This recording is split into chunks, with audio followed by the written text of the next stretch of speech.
Vamos lá, gente, continuar?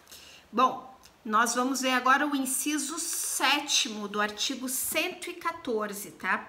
Esse artigo 7º, esse inciso 7º também é uma novidade, veio com a emenda constitucional 45 de 2004, tá?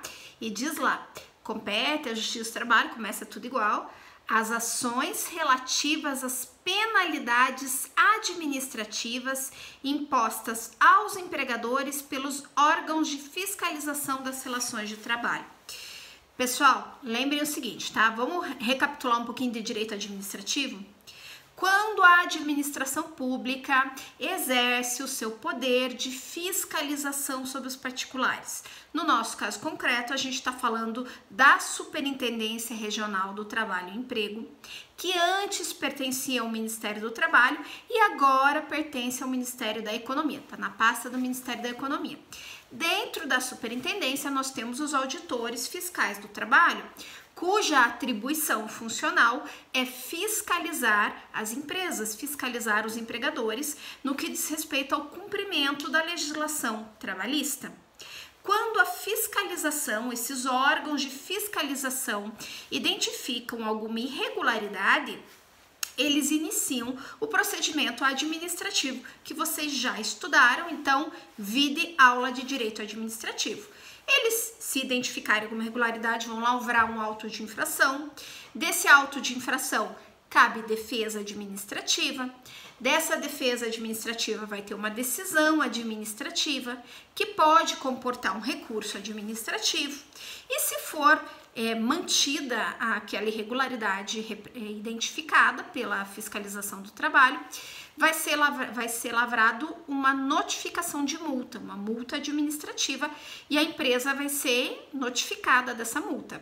A empresa tem a opção de pagar essa multa num prazo curto e aí ela paga com 50% de desconto, ou se ela não pagar, esse valor vai ser inscrito em dívida ativa da União. A Procuradoria da Fazenda Nacional extrai essa certidão de dívida ativa e entra com a execução fiscal na Justiça do Trabalho, que segue o rito da LEF. Nós falamos dela um pouquinho na aula passada não, 2, 3 aulas atrás, quando a gente comentou sobre as relações entre o processo do trabalho e o direito tributário, e eu comentei da existência dessas ações, dessas execuções fiscais aqui na Justiça do Trabalho. Agora veja, esse inciso 7º, ele é mais amplo, porque ele fala as ações que envolvam penalidade administrativa impostas por órgãos de fiscalização do trabalho aos empregadores.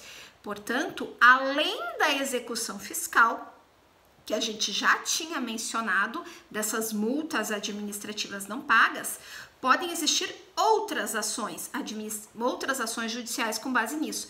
Por exemplo, vamos imaginar que o auditor fiscal do trabalho, durante o procedimento administrativo de fiscalização, pratica um ato arbitrário que ofende um direito líquido e certo do empresário, do empregador. Opa, autoridade coatora, direito líquido e certo, a gente sabe que pode dar origem ao manejo de um mandado de segurança. Esse mandado de segurança, que é uma ação decorrente de penalidade administrativa, também é competência da Justiça do Trabalho. A prof, inclusive, já tinha comentado alguns vídeos atrás que a competência disso é do 1º grau. Mas podem existir outras ações ainda decorrentes dessa fiscalização. Pode ter uma ação anulatória, que a empresa maneja na Justiça do Trabalho para anular um auto de infração, um procedimento administrativo, né? Pode existir, então, a própria execução. São todas ações que envolvem essa fiscalização. A competência disso, antes da emenda constitucional 45 de 2004, era da Justiça Federal. E com a emenda houve, então, a migração dessa competência para a Justiça do Trabalho. Então, aqui é uma mistura de direito administrativo, processo administrativo e depois, quando vira execução fiscal, de processo tributário. Então, um salamê minguê aqui que acontece com esse inciso 7º, bem importante, porque trouxe diversas novas ações, e ações aí que vocês já viram, né? Flertam com o direito administrativo, flertam com o direito tributário, mas que tramitam aqui na Justiça do Trabalho e seguem, em certa medida, adaptado, né, em alguns casos a LEF, em outras medidas segue o rito do processo do trabalho da CLT, tá? E nós temos ainda o inciso 8º do artigo 114, que diz a execução de ofício das contribuições previdenciárias previstas no artigo 195, inciso 1º-A e inciso 2º da Constituição Federal. Também já falamos disso naquela primeira aula em que a gente falou da relação entre o direito tributário e o direito do trabalho. Nós vimos que cada vez que nasce uma verba de natureza salarial reconhecida num processo trabalhista, surge também a contribuição previdenciária incidente sobre essa verba. E essa contribuição previdenciária, ela é executada no próprio processo trabalhista, tá? Então, ela não é uma execução autônoma, ela é uma execução acessória de uma verba de natureza salarial que foi reconhecida. Pode ter sido reconhecida num acordo, então as partes fizeram um acordo e dizem que esse acordo diz respeito à hora extra, então a empresa tem que pagar a contribuição previdenciária também sobre essa hora extra. Pode ser decorrente de uma sentença ou de um acórdão, então vai ser tudo executado na própria Justiça do Trabalho. Um detalhe, essa execução da contribuição previdenciária incidente sobre essa verba salarial reconhecida aqui na Justiça do Trabalho, ela segue o rito da execução trabalhista, não é LEF, não é LEF, cuidado porque eu já vi cair em prova da ordem. LEF é a execução fiscal da CDA, da certidão de dívida ativa, lá da multa administrativa do inciso anterior, do inciso 7º. Aqui no inciso 8º, nós estamos falando de uma execução não autônoma, nós estamos falando de uma execução de um crédito previdenciário reconhecido, porque foi reconhecido uma verba de natureza salarial num processo trabalhista. Então, é acessório, e o acessório segue o principal. A verba trabalhista de natureza salarial é executada pelo rito da CLT, a contribuição previdenciária que dela surge é executada pela execução trabalhista. Bem importante, tá bom?